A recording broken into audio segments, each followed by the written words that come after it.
Bismillahirrahmanirrahim. Assalamualaikum warahmatullahi wabarakatuh. Alhamdulillah, assalatu wassalamu ala rasulillahi wa ala alihi wa sahbihi ajma'in wa ba'd. Kaum muslimin, sahabat Yadain TV yang dirahmati Allah subhanahu wa ta'ala. Dengan rahmat Allah subhanahu wa ta'ala, Allah memberikan fasilitas untuk hambanya. Fasilitas berupa diberikannya suatu amalan, ya, amalan yang kecil akan tetapi ganjarannya besar, berlipat ganda. Amalan satu, tapi Allah subhanahu wa ta'ala jadikan dia berkali-kali pahalanya. Amalan yang hanya dilakukan sebentar, tapi pahalanya luar biasa, mengalir terus ila an yasha Allah subhanahu wa ta'ala. Kaum muslimin yang dirahmati Allah subhanahu wa ta'ala, maka dari itu seyogyanya kita perhatikan apa saja amalan-amalan yang kira-kira nilainya seperti itu. Ya, perhatikan di dalam hadis Rasulullah SAW yang diriwayatkan oleh sahabat yang bernama Anas bin Malik radhiyallahu anhu ardah, di mana dia mengatakan anna Nabiyya sallallahu alaihi wasallam, bahwasanya Nabi sallallahu alaihi wasallam pernah bersabda, sab'un yajri lil 'abdi ajruhunna wa huwa fi qabrihi ba'da mautih. Ada 7 amalan kata Rasulullah sallallahu alaihi wasallam yang apabila diamalkan oleh seorang hamba, maka pahalanya tetap mengalir padahal hamba itu sudah masuk dalam kubur.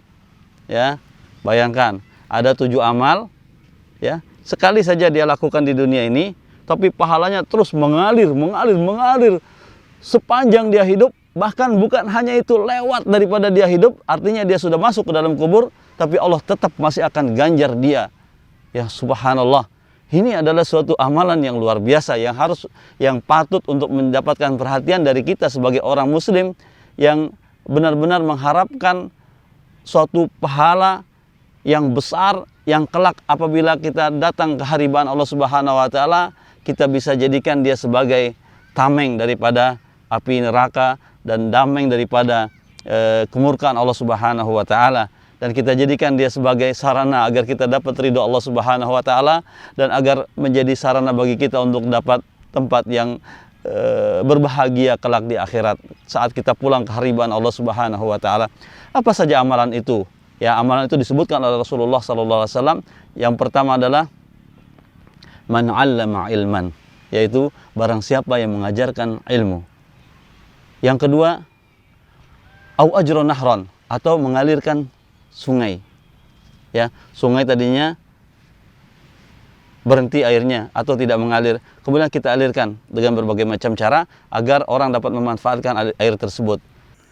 Yang ketiga, au hafara bi'ran, atau dia mengeborkan sumur untuk kemudian dimanfaatkan oleh orang-orang banyak. Yang keempat adalah au gharasa nakhlan, atau dia menanam kurma untuk kemudian hasilnya dinikmati oleh khalayak ramai. Yang kelima, au bana masjidan, atau dia bangun masjid untuk kemudian dimanfaatkan untuk kaum muslimin beribadah, belajar, dan melakukan hal-hal yang bermanfaat di dalam masjid tersebut. Yang keenam adalah au waratha mushafan, atau dia meninggalkan atau dia mewariskan mushaf. Dia beli mushaf, kemudian dia wakafkan lillahi ta'ala untuk kaum muslimin agar bisa dia baca, agar bisa dijadikan agar bisa digunakan untuk menghafal Al-Quran. Yang ketujuh adalah autaraka waladan yastaghfir lahu ba'da mautihi, atau dia meninggalkan seorang anak yang kemudian kelak setelah dia wafat, anak tersebut memintakan ampun baginya. Rawahul Bazzar fi musnadihi. Hadis ini diriwayatkan oleh Al-Bazzar di dalam musnadnya, dan Syekh Albani rahimahullah subhanahu wa ta'ala mengatakan bahwasannya hadis ini adalah hasan. Ya, jadi ada 7 amalan yang kalau kita lakukan ini, insya Allah amalannya akan terus mengalir.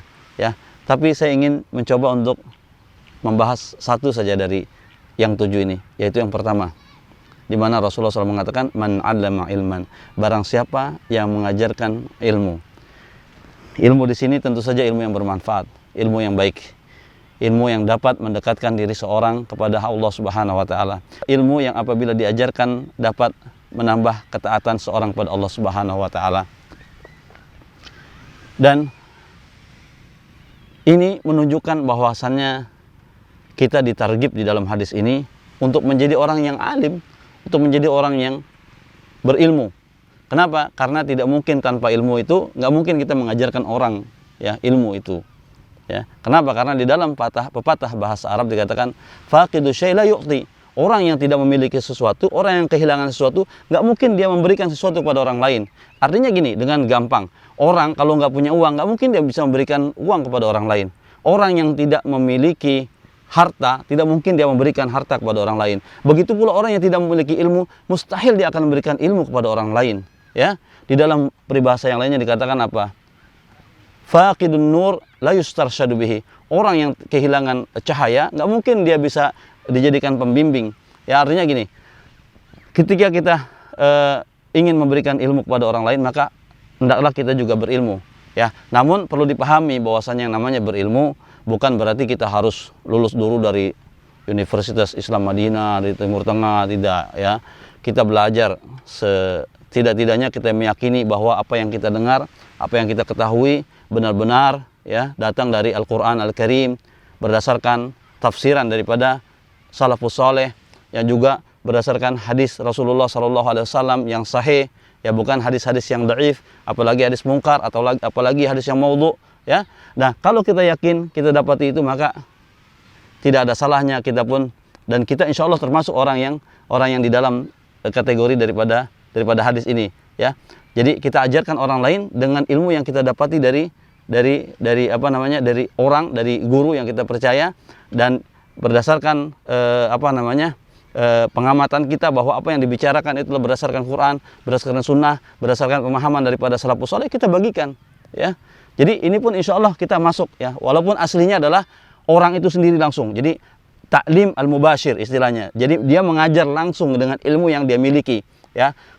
Namun ketika ada orang, katakanlah dia mempunyai informasi tentang suatu ilmu, kemudian dia bagikan kepada orang lain. Contohnya seperti orang-orang sekarang ini, kita semuanya tahu bahwa kita memiliki sarana yang dapat membuat kita berbagi dengan mudah, dengan cepat, seperti postingan-postingan dalam bentuk video, postingan-postingan dalam bentuk flyer, dalam bentuk brosur dan yang lain-lainnya yang berisi tentang dakwah, yang mengajak kita kepada kebenaran, mengajak kita kepada manhaj yang sahih dalam beragama ya. Kemudian kita tahu itu berdasarkan Quran dan Sunnah, kita sebarkan, insya Allah mudah-mudahan kita termasuk orang yang dalam kategori man 'allama ilman ya.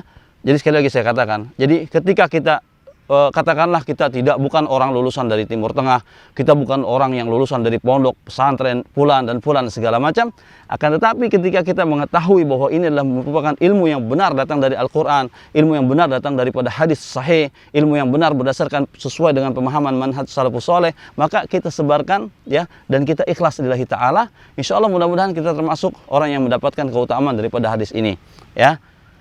Jadi jangan sungkan-sungkan ketika ada ketika kita dapatkan di postingan, baik melalui YouTube, baik melalui Facebook, Twitter, Instagram, yang lain-lainnya, kita lihat ilmu yang bermanfaat, jangan sungkan-sungkan kita share kepada yang lainnya. Tidak memboroskan insya Allah data ataupun pulsa kita insya Allah. Dan kalaupun seandainya itu kepake uang kita, pulsa kita gara-gara itu, insya Allah Allah Subhanahu wa Ta'ala tidak akan sia-siakan itu. Allah akan catat ke dalam mizan hasanat kita, Allah akan masukkan ke dalam timbangan kebaikan kita, dan insya Allah kelak kita akan dapati di akhirat sesuatu yang dapat membahagiakan diri kita ya. Postingan yang baik, postingan yang sesuai dengan manhaj salafus saleh, postingan sesuai dengan Quran, postingan sesuai dengan hadis Rasulullah SAW, di-share sebanyak-banyaknya ya. Dan terus semakin banyak kita men-share, insya Allah tanpa kita sadari, tapi Allah Subhanahu wa Ta'ala tidak akan luput ya dengan petugas-petugas para malaikat yang mencatat apa yang kita lakukan dengan izin Allah Subhanahu wa Ta'ala ya. Jadi, dan ini sesuai dengan sabda Rasulullah SAW di hadis yang lain yang diriwayatkan oleh Abu Hurairah radhiyallahu anhu ardah, di mana beliau mengatakan anna Rasulullah sallallahu alaihi wasallam qaal man da'a ila huda, barang siapa yang berdakwah, barang siapa yang mengajak orang kepada petunjuk Allah Subhanahu wa Ta'ala, kana lahu minal ajri, maka dia akan mendapatkan pahala mislu ujuri man tabi'ahu, bahkan dia mendapatkan pahala seperti pahala orang yang mengikutinya, la yanqusu dzalika min ujurihim syai'a, dan tidak akan mengurangi sedikit pun dari pahala orang yang mengikutinya. Hadis ini sahih diriwayatkan oleh Muslim rahimahullah subhanahu wa ta'ala. Ini mudah-mudahan yang bisa saya sampaikan. Mudah-mudahan sekali lagi ya, ingat ada 7 hal. Hanya saya bahas yang pertama saja, yaitu man 'allama ilman, yaitu orang yang mengajarkan ilmu ya. Yang memiliki ilmu. Di sini hadis ini menunjukkan sekali lagi kita disuruh menjadi orang yang berilmu. Kalau seandainya kita, sekali lagi ya, orang yang berilmu bukan saja orang yang tadi saya sebutkan, siapapun bisa membagikan ilmu.